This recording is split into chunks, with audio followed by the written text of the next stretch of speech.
Hello, how y'all doing? This time I want to share you this quick video. Well, it's not really quick, but a great day within the park, and it's not so bad or it's not so crowded.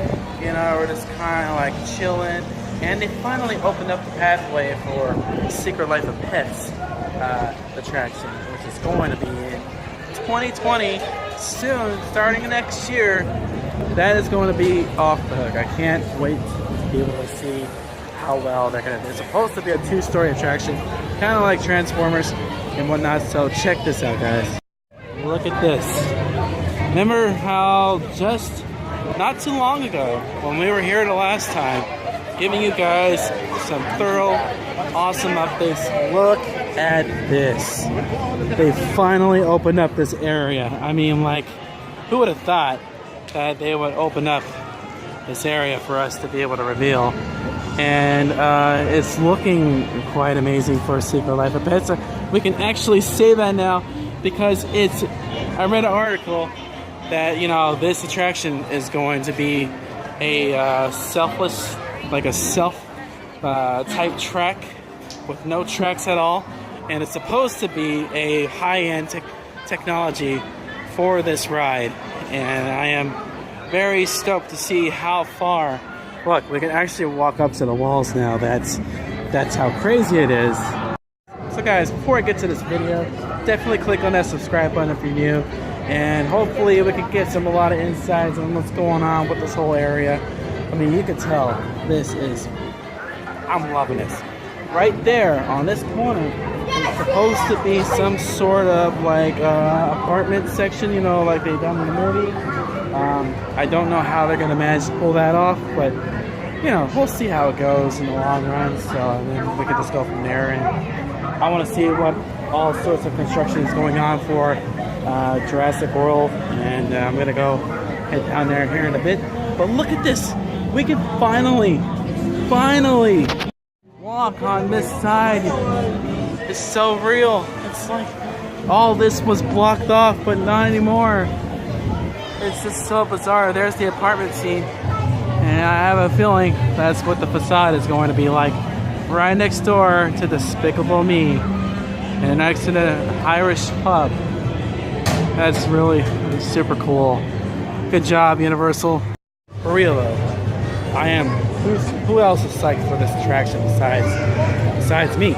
You know, because even though it's right next door to the one and only Terminator 2 that used to be here, it's like, you know, a thing in the past now. Oh look, we got Gru over there. Gru is just chilling, minding his own business. It looks like they got this corner section blocked off. I don't know why. Maybe there's like an event going on of some sort. But we're gonna go down, show you guys on the smoking section, I believe, and we're gonna check that out. Look at that, guys. Look at this. By the way, I am filming on my other phone, in case you're wondering. We're gonna hop on the tram later on to get some insights.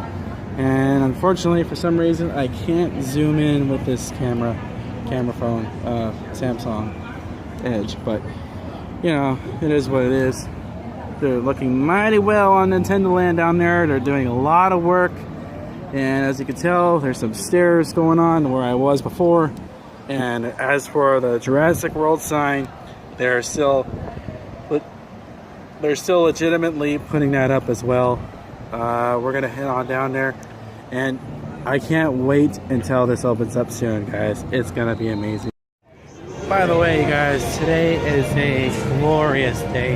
Hey, look, they got the guy from the Madagascar out, which is Marty. Marty that's flying. That is really cool.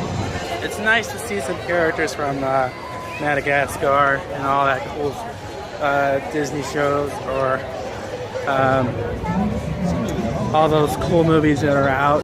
The whole wide world. And if you look on your left and right, you'll see movie posters that represent just a few of the thousands of films we've had a chance to make here over the years. But you know what? Not only are we a movie studio, not only are we a theme park, we happen to be our very own city. That's right, you guys are in Universal City right now, because it happens to be the home of a blockbuster television show. Does anybody watch The Voice? Yeah, that's where they filmed the voice right there. So you can imagine how big it is inside of that stage. We have to fit the entire stage and live studio audience and all that great stuff. But that is our largest stage. So over the years, we have been able to build some super epic things inside of it, particularly back in the 1930s when Universal was very much into making horror movies. That was kind of our bread and butter back then. So stage 12 is where we built Dr. Frankenstein's lab. Done with spray paint, believe it or not, by an artist named Tristan Eaton. But we just completed it a couple of weeks ago. It's absolutely incredible. But you have all the classic Universal monsters right there painted on the side of the building. But as we turn into New York Street, I am going to throw things over to my co-host for a second. Jimmy, buddy, take it away. They are all yours. Hey, everyone. Welcome to New York. I got my start right here in New York on Saturday Night Live. This is actually my old neighborhood. No. Just like old times. Gotta love New York City. I'm walking here. Right next door, we have the Ferrari from Magnum PI starring Tom Selleck. But spoiler alert, that's not a real Ferrari. That's a fiberglass shell built on top of a Volkswagen body and engine. So for the purposes of the show, it looked like a Ferrari, but not so much. We have a few cars from Back to the Future, even the Flintstones with John Goodman and Halle Berry.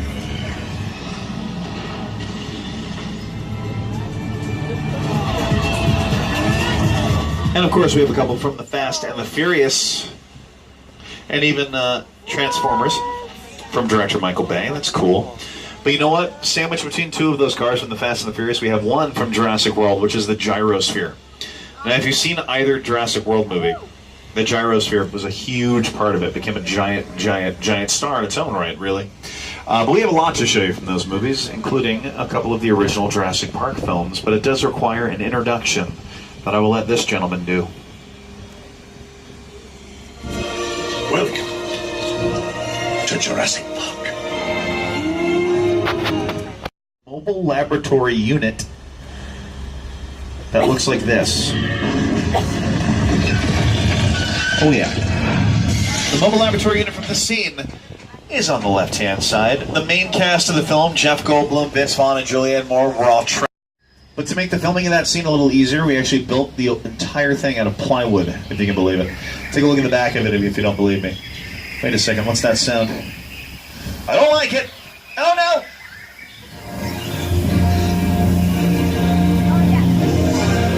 Gotcha.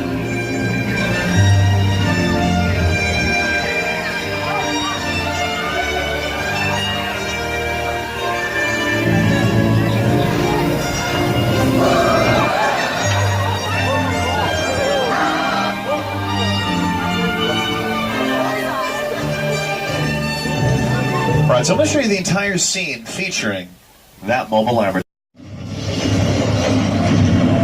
There's a fun story. We shot this sequence in Southern California, and what you're looking at on your screens is that mobile laboratory unit dangling off of the side of a parking structure. Now, it's not every day you get to be inside of a real working stage, guys. Don't freak out. It's just a tremor. It happens all the time in Southern California. Don't worry about it. We're good. Everything is totally fine. Maybe it's not totally fine. Everybody, hang on. This could be the big one.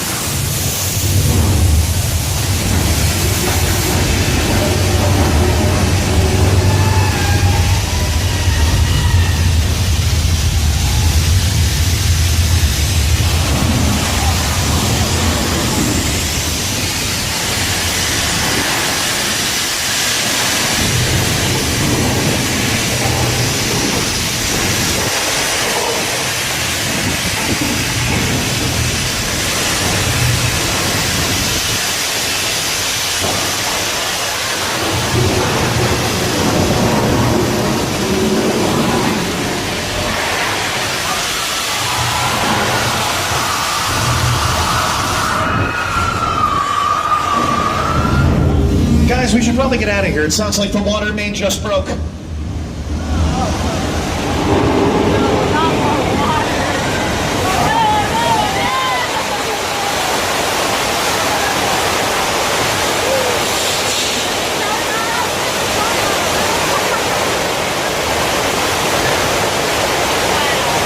Give yourself a big round round of applause, guys. You just survived Earthquake, the big one, which actually was used on that episode of Bones. But the attraction itself is based on a 1974 film starring Charlton Heston called Earthquake.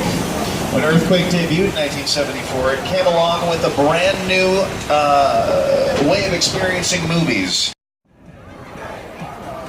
That's a crazy mural on the wall. I had to rush down here just to be able to see this. And there's the new beloved Raptor encounter. It's looking good. Looking real good. I have a feeling it's going to be right next to the splash zone, which we all know the splash zone's right in this area. And we're moving on. Sorry about the loudspeaker. Right now, they're not doing testing today, of course. Normally, you'll be seeing all the water jets going by, but not today. Darn it. That's really cool that the Raptor encounter is getting there really nicely. Oh, look, it looks like they're putting some more rock work down over there, I suppose, if that's the case. So, moving on to the Jurassic Park gate. It looks like they're still doing work on it. I mean, like, they still got a ways to go, literally. But by far, the boats are gone. Since last time we were here, the boats were right. I think they were doing testing today because I saw the boats inside the main corner going up the hill and on to the left. So, I don't know. But overall, there's the sign part right there that's going to be happening soon. I should have done this a long time ago for Jurassic Park, but it is what it is overall. But yeah, they covered up the gate where we can't even see anything at all. But they finally opened up that area to go to the bathroom, and if you want to wash your hands, you have to wash it outside now. It's not like where you wash it inside. So they got some more rock work down there, as you can tell. And you can see some more. I believe those are the two doors where the Raptor is going to come out. I am not for sure, but it seems that way. And I'm pretty sure they're going to bring back that restaurant over there, maybe. Because it was like a little small corner that used to be that Jurassic Cafe outside. But overall, everything looks pretty darn cool. I can't wait